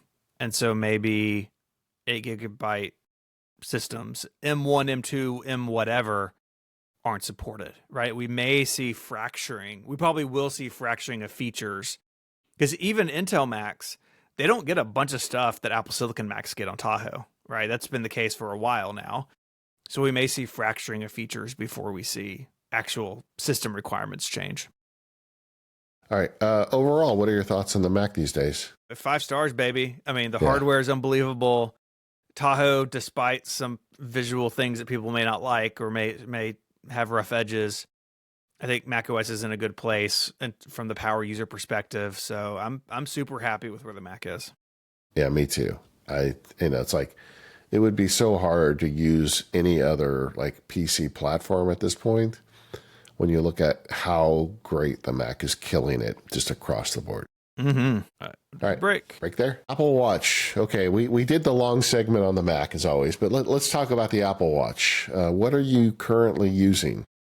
Yeah, so I'm on the Apple Watch Ultra 3 in the space black or whatever they call the dark color. It's fantastic. I switched to the Ultra line with the Ultra 1, had a launch day Ultra 1, and I love the Ultra. I like the way it looks. I like the battery life. I can sleep track with it really easily. So yeah, super happy with it. Yeah, you and I are exactly the same. I started with the 1, just moved to the 3, and it's a great device. It really is. How's Apple doing on the hardware with the Apple Watch? You know, I was going through this, and I think this is really the best year of Apple Watch hardware in a while. I think, in particular, the SE3 is such an improvement over the SE2. So it has all the always-on display. It has almost all the health features of the Series 11, minus 3 things: ECG, blood oxygen, and the hypertension detection. And all are running on the same S10 system on a chip. You know, for a long time there, it's like, well, the SE is the cheap one, but it's got real trade-offs. I mean, it didn't have an always-on display. Like, that's a big trade-off. And now it really feels like the SE3 is something you could easily suggest to somebody. And it starts at $299 for the smaller size. And so the price range is pretty wide because the Ultra is $800. It's pretty compelling. I think they're doing a good job. Yeah, I mean, one of the themes coming out of this series this year, I think, is that low-end Apple hardware is better than it's ever been. And that's just kind of across the board. But yeah, I agree with you. I mean, I don't think, I was talking to a friend about this, says, well, I'd like to see them make a round one. And I don't think that's really what I'd like. I mean, I think they've kind of iterated on the design a lot in small ways, but I think if you're going to put a computer on your wrist, it should have a square screen. It gives you more data. I'm pretty happy with all the decisions they've made going in, and the iterative nature of the hardware, kind of like we talked about the Mac, is okay. It just gets a little better every year. Screens are getting a little thinner, a little stronger. They've really kind of fallen into a TikTok thing with this, where they update the main watch one year and the other watches the alternate year. Like, I don't expect next year we'll get another Ultra. No, 4, maybe it'll be 2 years before we get one. But with the kind of where the hardware's at, I think that's fine. And I just think it's fine. You know, that's okay. We don't need a new one every year. Yeah. And I mean, you just mentioned how long people use Macs. The Apple Watch is the same way. And the Apple Watch, you can tell, right? Because, like, if you go back far enough, they really look pretty different, you know, if you add up the years. And as someone who works on a watchOS app that we dropped support for some older watches and have heard about it, like, people use Apple Watches a long time. You know, their batteries are probably dying in the evenings, or maybe they're charging midday. But people who really just have it for notifications and time, who aren't doing exercise tracking with it, who aren't doing these other things, maybe they're doing step counting. The Apple Watch, the longevity is pretty good there. And so I think it's fine that Apple seems to be falling into this TikTok cycle. The system on a chip also isn't updated every year. There was a several-year stretch there where the main kind of Apple Watch series watches were on the same system on a chip. This year, they're all the same. Maybe that's true next year as well. And again, I think that's fine. I think Apple has adjusted the Apple Watch cadence to meet the market while also preserving things that really matter, right? That band compatibility hasn't been broken in 10 years is shocking to me. I thought for sure at some point it would break. Now there's edge cases, right? Where, like, You can't do a small band on a big watch, in the series lineup, or you can do a big band on the Ultra, but it may look a little weird. But generally, things work and look pretty okay. That's fantastic. That's Apple respecting their users, and that's not a small thing. Like, it's not a small thing. And so, with the Series 11, right, where it got, or Series 10, excuse me, where it got thinner, right? I thought, well, this may be a time. It may finally be it where they break band compatibility. Nope, still works. It's incredible. My wife and I went out to take some Christmas pictures together, and so I put my red band on my watch. I bought that, I don't know, Series 2. I was thinking about as I put it on, like, I wonder how many watches this band has been attached to. I don't wear it very often, but it's nice to get my red band out when I'm going to go out and be festive. Yeah. And, it's just nice. What about the software stack? One of the big changes they've made in the last year and a half is the smart stack, and it does feel to me like they're kind of settling on what the ideal UI for a RISC computer is. I think they are. I mean, they've definitely changed where some things are, right? And if you go back far enough, they had glances and all these kind of weird ideas, but I feel like in the last couple of years, they've really nailed this down. I really think where watchOS is now makes the most sense of anything they've done. That was a couple of years ago where they changed what some of the buttons do and changed some of the layout stuff. But I think in particular, two features that they brought to watchOS over the last couple of years are really fantastic. The first one being the smart stack. So you scroll up on your watch face and you get widgets. You can set what's there, you can set the order of them. They're fantastic.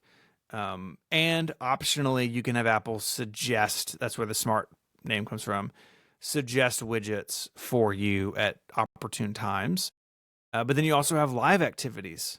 And the combination of those things really make the watch feel more dynamic than it ever has. They succeed where the Siri watch face kind of failed all those years ago. And I think that's fantastic. Out of all my devices, I want the watch to be the most proactive. Of oh, hey, your basketball team is playing. Let me show you the score without you having to do anything. That sort of stuff's great. And so I think that they've really gotten it in a place where it makes sense. And from the development side, right, there are still pain points with developing on watchOS, but that has also come such a long way where there are some legitimately good watchOS apps out there. It's not a huge library, right? It is way smaller than the iPhone and iPad and the Mac, but there are some really good developers who focus on watchOS, and that also makes it more valuable to users. Do you want to call out any of them? Some of the apps that you really like? Yeah, I mean, Carrot Weather is always the top of the list, right? Brian's watchOS app is really, really good. I'm very proud of the Pedometer Plus Plus watch app. Spoiler alert, I work on it, but it's really good. And then I think another one that I think is really fantastic, like a whole class of them are task managers, like Good Task, OmniFocus, Todoist. Being able to sort of manage your tasks, check them off, add them really quickly. That's also a really good use case where a lot of people are doing interesting things. I would add two honorable mentions is Drafts for quick capture and Whisper Memos for AI dictation, quick capture. Both of those apps do just a great job. I mean, I don't know that their UI is particularly good, but as a function that you can have on your wrist, especially with the Ultra, where you can just map them to the little orange button, they're great apps. I mean, one of the big deals about the watch is health features. I feel like the innovation on the watch really is in sensors and sensor development. And when they get big breakthroughs on sensors, that's when the watch suddenly gets really interesting.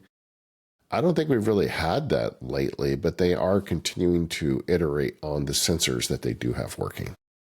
Yeah, and they're doing more interesting things with them, right? So things like vitals, training load, and sleep score. They're kind of the newest three health features. I guess you have hypertension and sleep apnea detection as well, but they're all using mostly the data Apple's had for a while, but in new and more helpful ways. And when you were speaking earlier about projects within Apple that take multiple years, like this is it, right? Yeah. I do think the Apple Watch is best at just like always being on you in the background and alerting you if something changes, right? Like we've all heard stories, we've seen them and you and I've seen them in our inboxes of, I got an alert that my heart was doing something weird and I went to the emergency room and like it saved my life, right? Or I'm using the rings to up my fitness goals over time. Like, oh, this is really powerful. I do think some of the newer things, I think training load and sleep score in particular aren't as well rounded as they could be. And as someone who works on a sleep tracking app, like I'm okay with that. Like Sleep Plus Plus, I think does a better job than Sleep Score at giving you a full picture of your sleep. But it's doing what Apple apps often do of like introducing these concepts to people. So if you get really into training load, those built-in features will get you so far, and then you may go look for a third-party app that gives you even more detail. And so while I'm not super enthusiastic or in love with some of the more recent ones, I do think they're important. And I do think that someone who has never done any sleep tracking, if they just see a sleep score in the morning, hey, that's better than no information at all. And then maybe down the road, they'll want even more. Yeah. And but this is iterative stuff. It is. I don't know what I think they've got all the low hanging fruit on sensors, but I'm sure blood pressure or something they'd like to get, and was it blood glucose level? Yeah, that's like the holy grail, I think, within Apple exactly. is glucose levels. And so that's gonna. But I honestly think they're gonna get there at some point, you know. And but that'll happen in the future. What about predictions for 2026? Where do you see it going?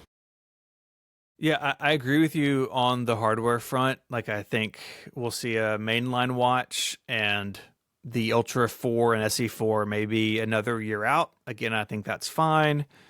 I think Series 12 will be a relatively minor update. I mean, they just redesigned it 2 years ago now with the 10. We'll see materials changes and that sort of stuff. But I think hardware-wise, it's going to be pretty straightforward 2026. And I think on the software side, unless there's a big sensor unlock, just around the corner, I think Apple will continue to focus on what they've got. And I think any liquid glass changes that happen elsewhere will come to watchOS, obviously. So I don't expect fireworks in 2026, but I also don't really feel like I need them either. Yeah, I agree. I think it's business as usual. The watch is on a good track. Overall thoughts on the watch. I mean, it's a great product overall. It's very successful. And they kind of own the watch market at this point, which is not even the main focus of the company, which tells you something, right? Mm-hmm. I don't understand why they continue to fumble on watch faces. It just, I know that I am probably a snowflake here. I generally prefer very readable analog watch faces, and there's I still find myself using the utility face, which was on the very first Apple Watch. Mm-hmm. They've had some good analog faces that they removed from the watch. They don't make a Apple Watch Store, which seems to me like an obvious monetization and user satisfaction step. And I continue to be flummoxed by that. I don't understand why Apple is not doing a better job of putting faces on the Apple Watch.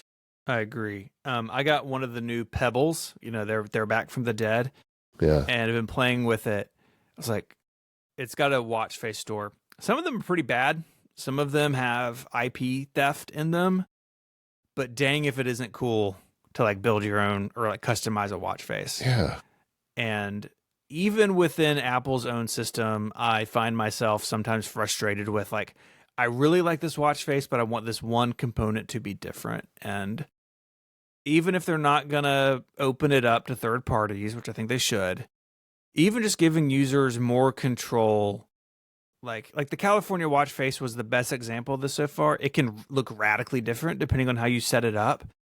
But true building block, Lego playground style, build your own, I think would be really nice. And they're just not there. And on the California face, for example, so many of those faces if you pick, there's like 2 or 3 colors where the hands actually are a contrasting color to the background. Mm-hmm. But the vast majority of the California faces, the hands are just a little outline, thin outline, and the hands actually match the color of the background. And like if you're somebody who wears reading glasses and you glance at your watch and you literally can't see the hands, that's a bad design. Mm-hmm. And I don't know. I just open it up to third parties.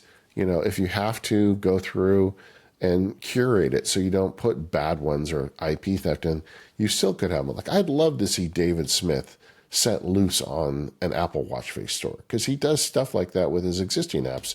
I bet he'd make great faces. And I don't know. I'm going to stop talking about it. I talk about it every year and nothing ever happens. The other thing you said, though, that I want to double down on is the lug connectors. Mm-hmm. Do not change them, Apple. I mean, we always hear that, oh, they're going to redesign the lug connector. I mean, they sell these expensive bands, and the Apple bands are overpriced, but you can get good ones on Amazon. And I've got a collection of them. I love them.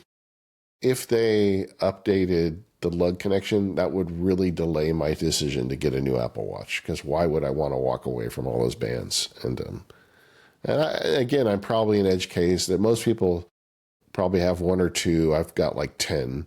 But, you know, I don't want to change them. So please keep that. It's a good design. Don't mess with it. Yeah, they really nailed that on day one. Last ad, and I'll kick us off. That brings us to the Apple Vision Pro. We didn't forget about it. It's just here in the show. We are just coming off the first hardware update where they added the M5 and they added a new strap that actually replaces the old straps. You use the Vision Pro a lot more than I do. Were you compelled to upgrade from an M2 to an M5? No. I didn't think so. No. Well, I mean, one thing is they don't even let you turn in an M2 to get credit. Oh, that's awful. But I wouldn't update it anyway. I'm sure it would be a very expensive purchase. And from what I can tell, the difference is minimal for users. Mm-hmm. But what it is doing is putting a stake in the ground saying, yeah, we still care about this product. We're going to keep it up to date. And I think it would be really hard to go in and buy an M2 Vision Pro in like 2026 with an M2 chip in it. If you were thinking about getting one with an M5 chip in it, that makes a lot more sense. So I'm glad they did the update, but it wasn't for upgraders. It was really just for people that want to get in the market. Yeah. And it let Apple get out of the business of making M2s, which is not a minor thing, I'm sure. I think in the update, the new strap was really the bigger deal, and you could buy one. Like Apple sent me one for review, but you can pick one up, and it in a way replicates what some people were doing, where you had like two of the like the solo knit bands, one behind, one on top. It kind of takes that idea and I think makes it much more polished, and it is genuinely better. I was very impressed with it, and I think they got it right this time. But the thing is still heavy. It's still aluminum. It's still glass. Like none of those other things have changed. The new band helps, but I think fundamentally the problem with the hardware is the weight, and Apple's committed to these materials, but that doesn't mean they're always the right choice. And I think there's a reason that when you look around, basically every other headset is made with lighter material. I don't know. Yeah, as somebody who uses it probably 2-3 times a week, I'm not sure the weight is that big of a problem. I just kind of feel like, how long do you really want to stay in the holodeck? Sure. When I do a session in it, there's 2 different things I do in it primarily. One is I like to do dedicated writing sessions in it. It's very isolating to do writing, especially in the world of AI and stuff. It's kind of nice going somewhere where you just got a keyboard and a text screen. And for me, it's always Yosemite. So my brain is kind of wired. When I go to Yosemite, that's where I do my writing. And it's a workflow I picked up when I first bought it, and I still use it all the time for that. And then the other thing I do is I watch movies and media in it because I live with 3 women and they don't like, a lot of the stuff I do. So I can go in there and just have a great time with this huge screen. And it's the best media consumption thing for me. But none of those things is longer than 3 hours. And usually like a writing session is about an hour and a half. A movie is how long it takes to watch a movie. So I don't feel like it's too bad. I did buy the second overhead strap. I did kind of the fake thing that we all talked about when they first came out, and I use that all the time. That's my only kind of strap setup. So overall, the hardware I think is fine for what it is. I think the screen technology holds up really well. It still feels unreal to me when I get in there, how sharp everything is. I don't use it as a secondary screen for my Mac. I have a really great screen on my Mac. When I want to work on my Mac, I just look at my Mac screen. However, there are people in MacBook Labs who travel for business, and they really rely on it for that when they're in a hotel room to give them a big screen. So that's absolutely useful if you've got a current Mac. So I think overall the hardware is in good shape right now. Obviously, I think a version 2 of this product would teach us a lot about what Apple learned. And I don't view the M5 update as the version 2. I think that's just an update to the chip. I'd love to see a version 2 of it to see what they change. But I really don't have many complaints about the hardware. Yeah. Software, however. I say in some ways the software is way more interesting because all hardware products are vehicles for software, but man, that feels true with the Vision Pro. Yeah. And it's seen a lot of development. I mean, Vision OS 1 to 2 and then to 26. Yes, that's hilarious. They have made changes, good changes. But it also is really different than the other platforms, right? You've got window management and workspace issues. Like you've got these different input methods. It is a distinctly different animal. Yeah, and the quality of life improvements to it since launch have been significant. Like even just sharing it with somebody is a lot easier. And it does have more memory for where your windows are, and you can sort apps. Like there was just a bunch of low-hanging fruit when they released it, and they've picked a lot of that in the last couple of years. My biggest complaint with software is third-party support. And, Apple finally learned, that if you build it, they don't necessarily come. They've always had such high adoption with their products that the software they could take for granted, and they're not getting that with Vision Pro. Apps that we know and love are just not there because nobody uses the platform. Yeah. And just the other day, I saw this on Mastodon. I'll put it in the show notes. This was our friend Marco Arment. Yeah. Who was not shipping a Vision Pro app. He was shipping a Vision Pro iPad compatibility app. This is a quote, to the 30 people using Overcast iPad app on Vision OS, it should still work for you, but I have to focus my resources elsewhere. And a Vision OS tweak causing an obscure crash for my other users isn't worth it. Overcast is a huge app. I have it on good authority. He has more than 30 people using it on everything else. Yeah. I mean, the same thing with Widgetsmith. Widgetsmith is absolutely huge. It is not big on the Vision Pro at all. And we have a native Vision OS app, like not the iPad compatibility thing. And that's, we spoke about it on the developer roundtable in the section for members. We talked about this with our guests, and that's basically where everybody is with it. It's very hard at this point to justify the development cost for a Vision OS app. And that makes the Vision Pro less good of a platform. It is a huge chicken and egg problem for Apple. And I don't know how they resolve it without simply writing checks to developers and saying, we're going to help offset these costs for you. Yeah. Do they care? I'm not even sure. Apple's own apps are not making it to Vision Pro. Reminders still is an iPad app when you go in Vision Pro. And I can tell you, as somebody who likes the platform, iPad apps are not good in Vision Pro. The reason only 30 people use Marco's app is because it's an iPad app. Now, I'm sure that he'd get more usage if he made a Vision Pro app, but not enough to justify what it would cost to make a Vision Pro app. Not at all.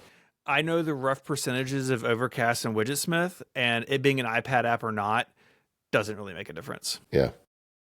Well, it's that is the biggest problem with the platform. It is. Like I like to write in Vision Pro, but I have to do it in Apple Notes.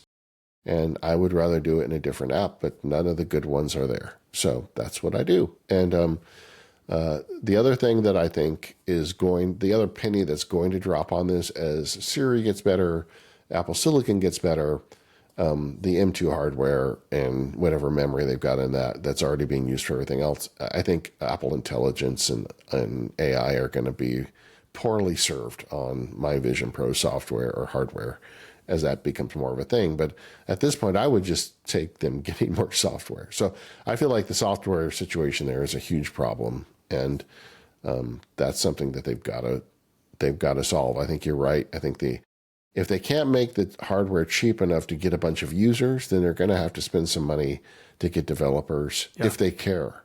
I mean, maybe this is just an experiment for them at this point, and they're not super into it. Maybe the idea from Apple is we're going to get a bunch of corporations to buy this for internal training stuff, and if users are dumb enough to buy it, then they get what they get. You know?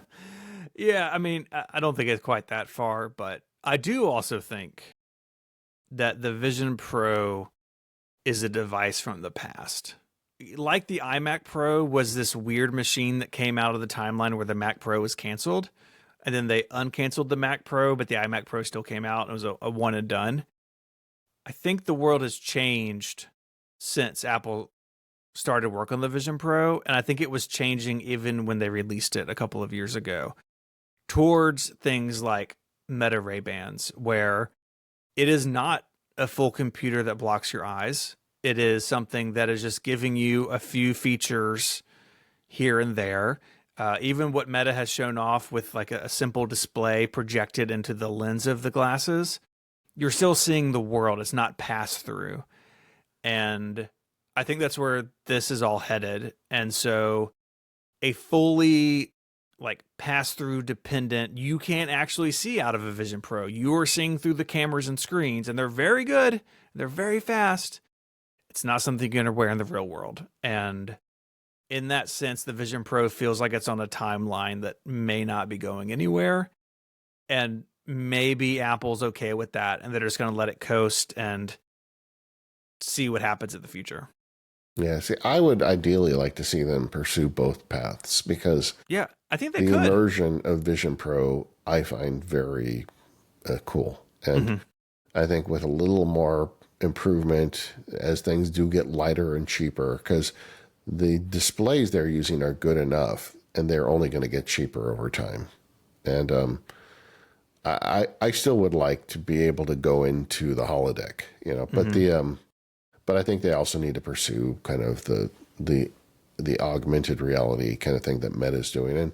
And, by all rumors, that's coming too. But I think Apple should be pursuing both. It's $1 trillion company. They can walk and chew gum. And I would like to see this platform get more love. This year, we did see more custom content for it created than we did last year. But I still think the pace is too slow. I think they should make some sweetheart deals with some productivity app developers to get versions of their software that are reliable on the Vision Pro. I think they need to pursue making a cheaper one so more people can buy them. I mean, there's a lot of work to be done here, and this wasn't an easy win for them. But I hope they're not giving up on it because I think it's worth pursuing. I think in terms of the next year, I think it's very much more of the same. I think the biggest news will be Apple having some new content here and there. Maybe there'll be an app that gets some headlines, but I don't think we're going to see, a lighter, cheaper Vision Air. I don't think it's going to be radically different in a year. Yeah.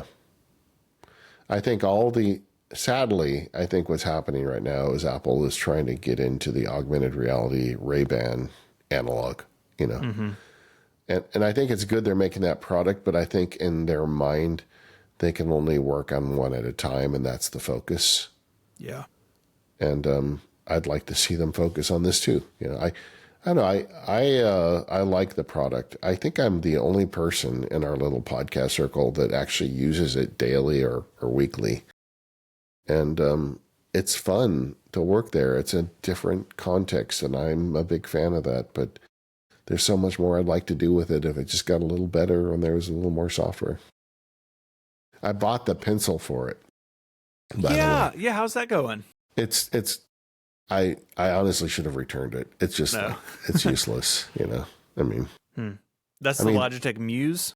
Yeah. The software support for it is really weak. And I mean, what I wanted to do is go in freeform and make a board 8 feet long and just draw on it, and I can't do that, So it's like I don't want to squirt ink around my room, digital ink. I just want the thing to act like a pen on a glass board, But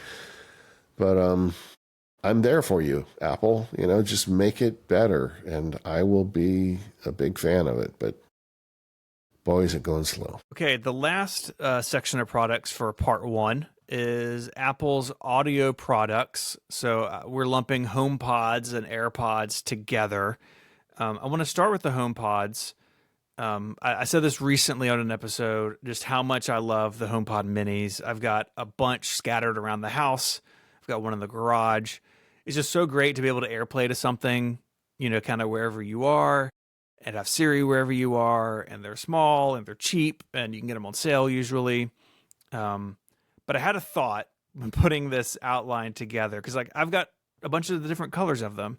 I thought, how fun would it be if the HomePod got new colors on a regular basis, like the Apple Watch bands or the iPhone cases or even the iPods back in the day. Like every holiday season, there'd be new colors of the iPod Nano. Like, I think that'd be fun to be able to see Apple change this up more often. But overall, I'm a big fan of these things. Yeah. I mean, I have the HomePods. I'm actually more invested in the big ones. Mm-hmm. And I've still got 3 HomePod ones that are going strong. Knock on wood. How is that possible? Yeah. And a lot of them died. A lot of them had failures. I had one die. And I don't know. I hope that doesn't happen to me. But just like the other day, we were putting up the tree and we had our playlist blasting throughout the house. And it's just like, it's so nice to, open your phone and just deliver music anywhere you want. I still think it's a good product idea. I hope that they can get the price down on the HomePod too. Yeah. The next year, we're supposed to get release of this new platform that's like an iPad and a HomePod having a baby together, and see what happens. I guess I'm getting ahead of myself, but HomePod may get some evolution next year too. It may.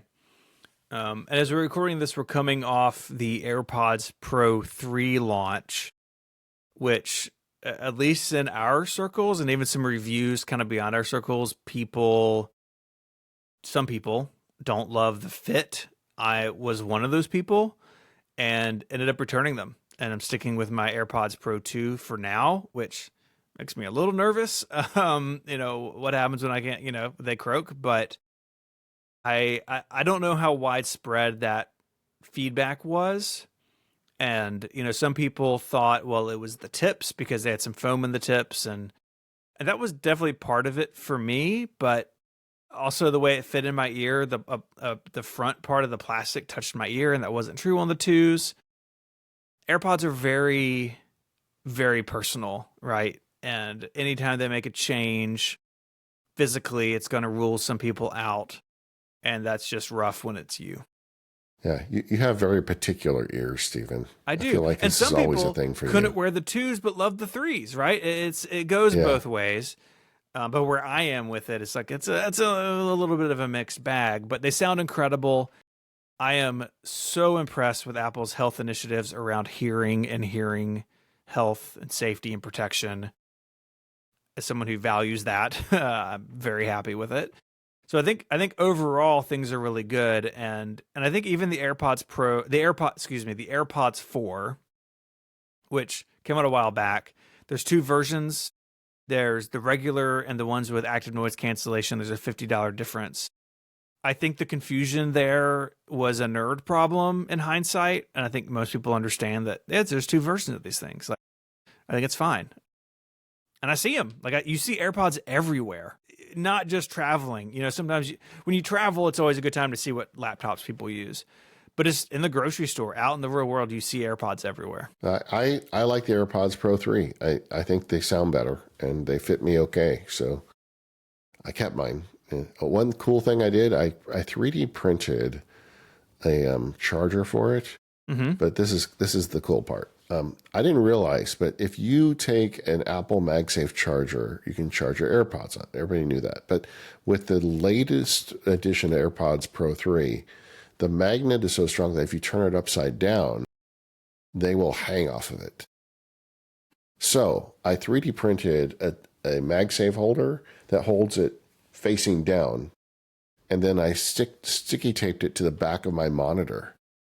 So I just slide the AirPod in under the monitor, and it magnetically sticks, and I hear the little ding that it's charging. And then when I want to get them, I just reach under and just pull it out. I'm very, very happy with this print. That's cool. Yeah. Anyway, that being said, AirPods in good shape. AirPods Max. What about AirPods Max, man? Yeah, what about? I mean, they got the most minor of updates. Yeah. I think they are pretty expensive for what they are. I know people who love them, who absolutely love them, but I don't think they're compelling sort of in a mass market sense. They're expensive. Some people find them heavy, including me. I would like to see Apple take another swing at this because I don't think where they are now is great. Yeah. I mean, obviously this product has just been ignored. I mean, you know, it's just like kind of like the Vision Pro. It feels like it's getting the minimal support, and it's still around on life support. But the one product I feel like coming this year that's going to be interesting, I guess we're calling it the HomePad. I don't know what Apple will call it, but it's like a HomePod and an iPad stuck on it. I think the big use case for it is like put it in the kitchen, you know, and then you've got like a screen you can watch your cooking video on and a speaker attached. We've been hearing about it for a long time, but it really sounds like we're going to get it in 2026. So maybe next year we'll have another product in this line to talk about.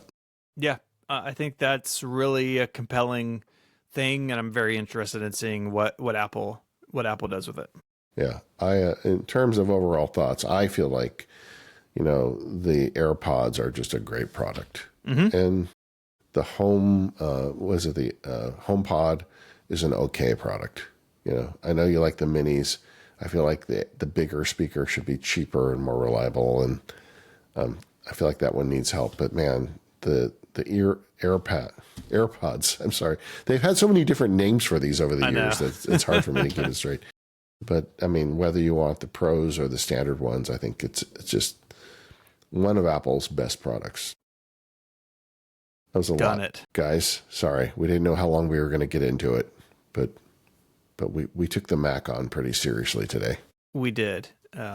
We did, and we'll be back next week with the rest of the platforms. So we've got the iPhone, Apple TV, iCloud, other services, and then something we're calling ecosystem, sort of a broader view.